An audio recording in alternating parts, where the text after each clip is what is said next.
Hello friends, आपका है हमारे यूट्यूब चैनल विजन सक्सेस पर। और आप लोगों के लिए यहाँ पर प्रतिदिन यूपीटीईटी जो आगामी परीक्षा होने वाली है उससे रिलेटेड ईवीएस और सीडीपी की क्लासेस बिल्कुल फ्री दी जा रही हैं। वन लाइनर सीरीज अभी चल रही है, इसके बाद ही जल्दी आपकी लाइव क्लासें भी स्टार्ट होगी और आप लोगों के लिए थ्योरी क्लासेस जो है वह भी जल्द ही प्रोवाइड कराई जाएगी। आप लोग अभी वन लाइनर जो सीरीज चल रही है जो पेपर की दृष्टि से बहुत ही महत्वपूर्ण है, आप लोग मेरे चैनल के साथ जुड़िए और इन नोट्स को अपने नोट्स में लिखिए और आप तैयारी करते रहिए। चलिए चलते हम अगला अपने प्रश्न की ओर। बुद्धि के तरल क्रिस्टलीय सिद्धांत का प्रतिपादन किसने किया था? बुद्धि के तरल क्रिस्टलीय सिद्धांत का प्रतिपादन किसने किया था? तो बी कैटल महोदय हैं। बी कैटल महोदय के द्वारा बुद्धि का तरल क्रिस्टलीय सिद्धांत का प्रतिपादन किया गया था। कैटल महोदय ने बुद्धि के दो महत्वपूर्ण तत्व बताए थे। कौन कौन से होते हैं? तरल बुद्धि और एक होती है ठोस बुद्धि। तरल बुद्धि और ठोस बुद्धि। गोलमैन महोदय किससे संबंधित हैं? तो गोलमैन महोदय संवेगात्मक बुद्धि से संबंधित हैं। गोलमैन महोदय किससे संबंधित हैं? तो इन्होंने बताया था संवेगात्मक बुद्धि के बारे में। संज्ञानात्मक संप्राप्ति का न्यूनतम स्तर क्या है? ज्ञान। संज्ञानात्मक संप्राप्ति का न्यूनतम स्तर है ज्ञान। संज्ञानात्मक बौद्धिक कौशल में कुल कितने चरण बताएं? तो कुल 6 चरण बताए गए हैं। संज्ञानात्मक बौद्धिक कौशल में कुल कितने चरण बताए गए हैं? कुल 6 चरण बताए गए हैं। ज्ञान, समझ, अनुप्रयोग, विश्लेषण, संश्लेषण, मूल्यांकन। ज्ञान, समझ, अनुप्रयोग, विश्लेषण, संश्लेषण, मूल्यांकन। जब किसी परिस्थिति में अर्जित ज्ञान, अनुभव, प्रशिक्षण का उपयोग कर प्राणी और भी अधिक अच्छा सीखता है, उसे सीखने का क्या कहा जाता है? ऊर्ध्व अंतरण कहा जाता है।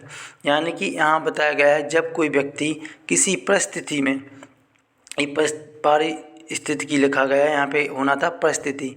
जब कोई व्यक्ति किसी परिस्थिति में अर्जित ज्ञान, अनुभव, प्रशिक्षण का उपयोग करके और भी अधिक अच्छा सीखता है तो वह क्या कहलाता है? सीखने का ऊर्ध्व अंतरण, यानी कि सीखने में और उसमें थोड़ा सा और सुधार हुआ है। ये प्रश्न आ चुका है इसलिए मैंने अपने नोट्स में इसको लिखा है। क्रेसमर ने सही शरीर रचना की दृष्टि से व्यक्तित्व को कितने भागों में बांटा है? क्रेसमर महोदय ने शरीर रचना की दृष्टि से व्यक्तित्व को कितने भागों में बांटा है? तो कुल 3 भागों में बांटा है। लंबकाय, सुडोलकाय, गोलकाय। लंबकाय, सुडोलकाय, गोलकाय। इनका उपनाम भी पूछ लिया जाता है। तो लंबकाय को क्या कहते हैं? कृशकाय। सुडोल को पुष्टकाय, गोलकाय को स्थूलकाय। इनके अंग्रेजी नेम भी हमने पहले की वीडियो में डाल दिए थे, वो आप लोग अच्छे से याद कर लेना।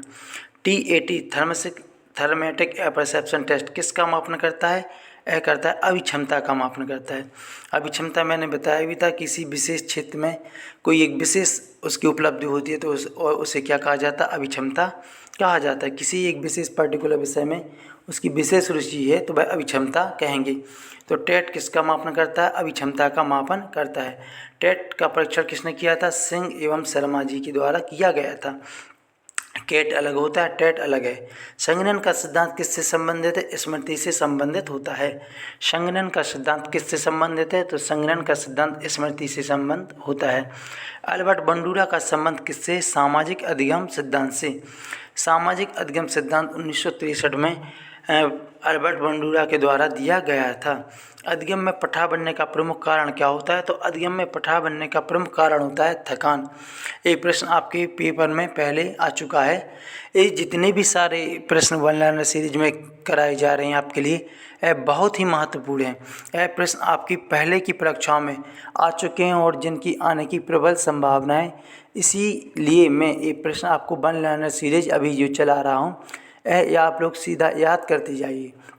और ये जब आप थ्योरी क्लासेस पर कराई जाएंगी तो उसमें आपके लिए प्रश्न बार बार मिलेंगे, तो आप लोग इन प्रश्नों को अपने नोट्स में लिखते जाइए। Thank you. दर्पण चित्त परीक्षण किसका मापन करता है? अधिगम अंतरण मापन हेतु। दर्पण चित्त परीक्षण किसका मापन करता है? अधिगम अंतरण का। क्लाउड पिक्चर टेस्ट किस मापन हेतु उपयोग होता है? यह होता है व्यक्तित्व मापन हेतु। एक कैसी विधि होती है? प्रक्षेपीय प्रकार की विधि है। क्लाउड पिक्चर टेस्ट किस मापन हेतु प्रयोग होता है? व्यक्तित्व मापन के लिए। TAT PF draw a man परीक्षण का संबंध है वक्तृत्व परीक्षण से, यानी कि टेट 16 PF और ड्रॉ ए मैन परीक्षण का संबंध है वक्तृत्व परीक्षण से। मैकडूगल के अनुसार संवेग का संबंध होता है मूल प्रवृत्ति से। मैकडूगल के अनुसार संवेग का संबंध होता है मूल प्रवृत्ति से। रोर्सा इंक-ब्लाउ टेस्ट का प्रयोग किया गया था वक्तृत्व मापन हेतु। रोर्सा इंक-ब्लाउ टेस्ट का प्रयोग किस मापन हेतु किया गया था? तो वक्तृत्व मापन हेतु।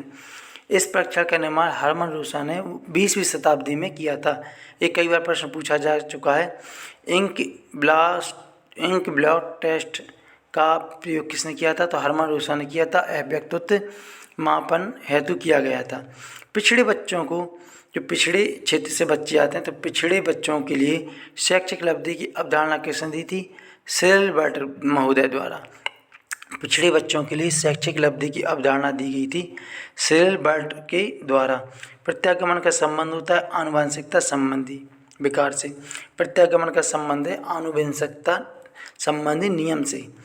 चिंतनशील सोच की चर्चा किसने की? जॉन डेवी महोदय के द्वारा।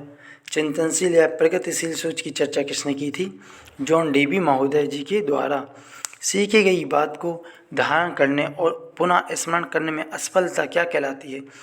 कोई बात जैसे सीखी जा चुकी है और वह चीज़ हमें बार बार याद करने पर भी हम उसमें असफल हो रहे हैं, तो वह क्या कहलाता है?